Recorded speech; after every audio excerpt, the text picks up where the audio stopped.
Ration മുൻഗണനാ വിഭാഗത്തിൽ നിന്ന് മാറാൻ സന്നദ്ധരായവരാണോ നിങ്ങൾ? അതായത് ദരിദ്രരും അതിദരിദ്രരുമായ മഞ്ഞ പിങ്ക് റേഷൻ കാർഡുള്ളവരുടെ ജീവിത നിലവാരം മെച്ചപ്പെട്ടാൽ കാർഡ് മാറ്റം യഥാസമയം ഭക്ഷ്യവകുപ്പിനെ അറിയിക്കുന്നുണ്ടോ? അറിയിക്കാൻ വിട്ടുപോയാൽ വലിയ പിഴ ചുമത്തേണ്ടി വരും. ഭൂരിഭാഗം ഉപഭോക്താക്കളും ഈ നിബന്ധനയെക്കുറിച്ച് അറിഞ്ഞിട്ടില്ല. ഇതാ ഇപ്പോൾ അറിഞ്ഞോളൂ. റേഷൻ മുൻഗണനാ വിഭാഗത്തിൽ നിന്ന് മാറാൻ സന്നദ്ധരാവുന്നവർക്ക് വലിയ പിഴ ഒടുക്കേണ്ടി വരുന്നതായി പരാതി ഉയരുകയാണ്. മുൻഗണനാ വിഭാഗത്തിൽ നിന്ന് മാറണമെന്ന കാര്യം യഥാസമയം അറിയിച്ചില്ലെങ്കിൽ അതുവരെ ലഭിച്ച ഭക്ഷ്യധാന്യത്തിന്റെ വിപണി വില പിഴയായി നൽകണം. എന്താണ് പരാതി? കാർഡ് മാറ്റത്തിന്റെ മാനദണ്ഡങ്ങൾ എന്തൊക്കെയാണ്? സാനിയോ മനോമി തയ്യാറാക്കിയ റിപ്പോർട്ട് ഒന്ന് കാണാം. ദരിദ്രരും അതിദരിദ്രരുമായ മഞ്ഞ പിങ്ക് കാർഡുകാർ ജീവിത നിലവാരം മെച്ചപ്പെട്ട് പുതിയ വീട് വെച്ചാലും കാർ വാങ്ങിയാലും ഉടൻ തന്നെ കാർഡ് തരം മാറ്റിയില്ലെങ്കിൽ ഭക്ഷ്യവകുപ്പിന് പിഴ അടയ്ക്കണമെന്നതാണ് നിയമം. 1000 ചതുരശ്ര അടിയിൽ കൂടുതൽ വിസ്തൃതിയുള്ള വീട്, 4 ചക്ര വാഹനം, സർക്കാർ ജോലി, വിദേശ ജോലി, 1 ഏക്കറിൽ കൂടുതൽ ഭൂമി, 25,000 രൂപയ്ക്ക് മുകളിൽ കുടുംബ മാസ വരുമാനം എന്നിവയുള്ളവർക്ക് മുൻഗണനാ കാർഡിന് അർഹതയുണ്ടാവില്ല എന്ന വ്യവസ്ഥ പ്രകാരമാണ് പിഴ അടയ്ക്കേണ്ടി വരിക. ഈ കഴിഞ്ഞ വെള്ളപ്പൊക്കം വന്ന സമയത്ത് ഗവൺമെന്റ് കൊടുത്ത വീടുകൾ, സർക്കാരിനോട് നിന്നും കിട്ടിയ വീടുകളിലല്ല, ആ വീടിന്റെ മുകളിൽ ഒരു റൂം കൂടി ഉണ്ടാക്കി. ആ സമയത്ത് അപ്പോൾ 1000 സ്ക്വയർ ഫീറ്റിൻ്റെ മേലായി. അപ്പോൾ പിന്നെ അടയ്ക്കണം, അത്രയും മാഞ്ഞോളം പൈസ.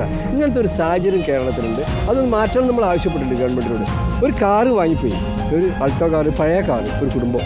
ആ കുടുംബം കാറ് വാങ്ങുമ്പോൾ ചിലപ്പോൾ രോഗികളെ കൊണ്ടുവരാനായിരിക്കും, ചിലപ്പോൾ വയസ്സായ ആൾക്കാർ വീട്ടിലുണ്ടാവും. ആ സമയത്തും ഇവരോട് നിങ്ങൾക്ക് കാറുണ്ട് എന്ന് പറഞ്ഞിട്ടാണ് അത്രയും വാങ്ങിയ പൈസ അടപ്പിക്കുന്നത്. അതാ വീട്ടിലുള്ള സഹിച്ചത്. 50,000-ന്റെ പഴയ കാർ വാങ്ങിയാലും മുൻഗണനയിൽ നിന്ന് ഒഴിവാക്കും. ഭൂമി പരിധി 1 ഏക്കർ എന്നത് നഗര ഗ്രാമ മലയോര വ്യത്യാസമില്ലാതെയാണ്.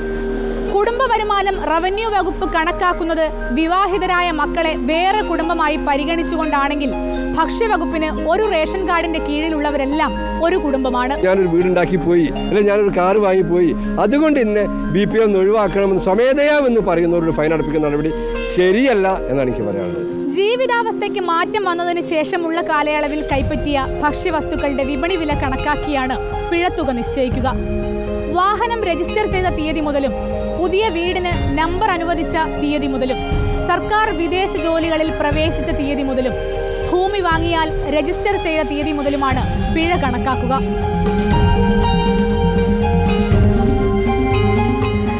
മക്കളിൽ ആരെങ്കിലും വീട് വെച്ച് മാറുകയോ സർക്കാർ ജോലി ലഭിക്കുകയോ വിദേശത്ത് പോവുകയോ ചെയ്താൽ വരുമാനവും ആരോഗ്യവുമില്ലാത്ത കാർഡുടമ പിഴയടക്കേണ്ടി വരും എന്നതാണ് ദുരവസ്ഥ. എന്നാൽ കാർഡ് സറണ്ടർ ചെയ്യാൻ 2 തവണ സമയം അനുവദിച്ചിട്ടും ചെയ്യാത്തതാണ് ഇപ്പോഴത്തെ പ്രതിസന്ധിക്ക് കാരണം എന്നതാണ് അധികൃതരുടെ വിശദീകരണം. റിപ്പോർട്ടർ, കോഴിക്കോട്.